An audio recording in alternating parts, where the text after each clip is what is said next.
from all around Geelong. I'm here to tell you how football is strong. And welcome back. And of course, a magnificent round of matches on this afternoon, and none bigger. Up the Quacker Dome. It's the 94.7 match of the day. It's the Grubby Centrals, the Werribee Centrals Footy Club, and they're taking on the Winchelsea Blues. And what should be an absolute crack of an encounter with both of these clubs back to a bit of form, Eric. A big game on. It's a big game. And a big day for you, mate. Really looking forward to it. Looking forward to the game and looking forward to control Grubby somehow. I got a message that he's already started. It's only 8:30 in the morning. That's terrible. But Werribee Central's third on the ladder, Dick, Winchelsea eighth, and a very important game for both sides. When they play well, Werribee all contribute. And last week, 10 goal kickers throughout the field, and that was fantastic for them. They can really start to consolidate a top three position with a win today. Winchelsea, no mensch. The young players, they're being made to make some decisions on their own, and they've been doing very well. Last week, Mackenzie, Leake, Susan all played well, and they really need Hermans to stand up today, because Werribee, perhaps that might be a little weakness they've got with the big men today, but really Winchelsea to be a finals contender must win some games against teams above them. I don't think they can do it today. They've got to win it today, don't they, because they're sitting in a spot at the ladder now where there's some big decisions that have got to be made as to where they're going to be at the end of the season, aren't they? Absolutely, and that middle of the road teams, there's too many of them vying for two positions.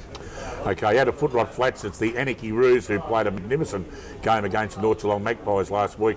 They're up against the Belmont Lions, who left their run a bit late last week, and probably maybe another quarter to go, Eric, they might have just about won the game, maybe? Well, it would have been a tough one for them to do. It was an interesting first half. Both sides had good quarters. Second half was a real slog, and at the end of the day, Crier got home. But Anarchy, fifth on the ladder at the moment, in the top five, and that's something that they've been striving to do for 2 or 3 years. They need a big win against lower teams, and for their sake, they'll be trying to do that today. Wilson, the big ruckman, found a bit of form last week, and he should really exploit the Lions rucks today and give them the Smalls first use of the footy. If they can play the full game as they played in the second half last week against North, they really will give this a shake. Belmont, on the other hand, they've got to play 4 quarters. A fantastic second quarter last week, and if they do that for 4 quarters, they'll worry most sides. They found an extra focal point up forward in Duggan. He can complement Canavan, and the team's got to use them. Unfortunately for them, Dick, they play well at home, don't play as well away, and I think Anarchy could have a big win today. Big win at Footrot Flats, and a couple of mentions on that game at Anarchy. There's a big appeal on their out at the moment. They've had a bit of tragedy at Anarchy this year, losing Sue Peters, but now one of their own, Darren Jolly, one of their ruckmen out there from years ago, is battling cancer. He's only 42. And it's all very sad indeed, but the club, as they do at Anarchy, are rallying behind Darren and the family, and if you want to donate something towards a bit of a fundraiser, get onto the Anarchy Footy Club, and I'm sure they'll be welcome for that. And at Belmont Lions have got their big Legends game on Saturday, where apparently people like Cogsy's coaching. Might be Sunday, yeah, and Peter Newton, Juice Newton running around, and should be an amazing game out at the Winter Resort as well. Okay, out at the Keith Barclay Oval, it's the big reunion day this afternoon, and it's the North Geelong Magpies take on their foe from the country, the Bannockburn Tigers. And well, a mate of mine, Billy Caldo, said to me, "I tell you what, Dick, it'll be closer game to what you think it'll be." What do you reckon, Eric? Well, I think it'll be an interesting game. Bannockburn, they've had a topsy-turvy season, up and down. North second, Bannockburn seventh, and really, with 8 games to go, Bannockburn have got to start winning games. North might be, after 8 wins and 1 loss, maybe a little bit vulnerable. I don't know, but they certainly let Anarchy get closer than they wanted to last week. But now, this is when the experienced players need to lead younger ones and sustain their effort at North. I think Bannockburn, 27 shots to 17 last week in a losing score. That's poor football.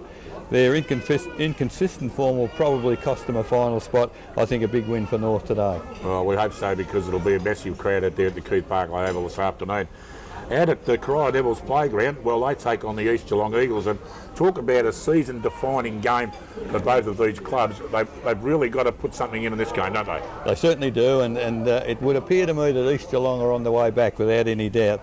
Crier, they need to have 4 quarters like their first one last week. Absolutely brilliant, but they weren't able to sustain it. If they can afford the luxury of Stewart perhaps at full forward, they might cause East Geelong some problems. But East struggled at Thompson for 3 quarters, with 8 goals to 2 in the last quarter, really got them home to a great win. Joshy Bowman, he's been due for a good game, kicked 9 last week, and he's really found some form. a win today and either West or Anarchy losing, Easter in the 5 as at tonight. So that'll be an enormous incentive for them. Very important game indeed, Eric. And Mark Stewart, 6 goals last week. Now we're talking about the 93 grand final North Geelong reunion. Mark Stewart played in that game for Corio, him and Frank Foppiani. How old's Mark Stewart? I don't know, Dick. It's an absolute credit that he's still playing. Oh, he's an amazing guy. A lovely bloke and one of the real legends of country football.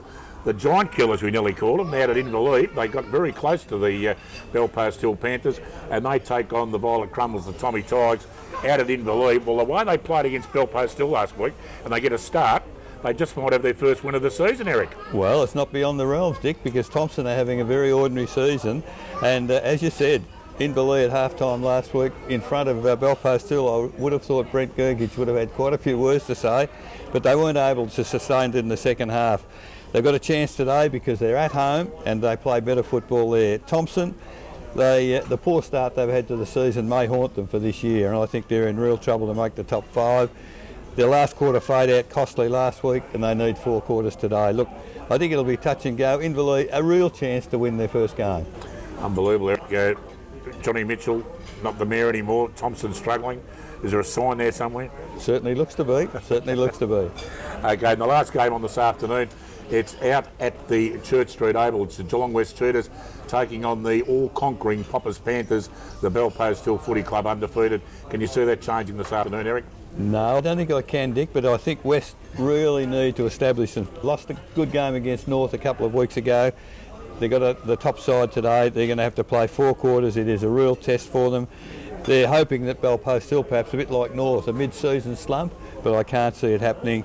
Tardy first half, as we said, Belpost Hill in Inverleith last week. They turned the game around 11 goals to 2 in the second half.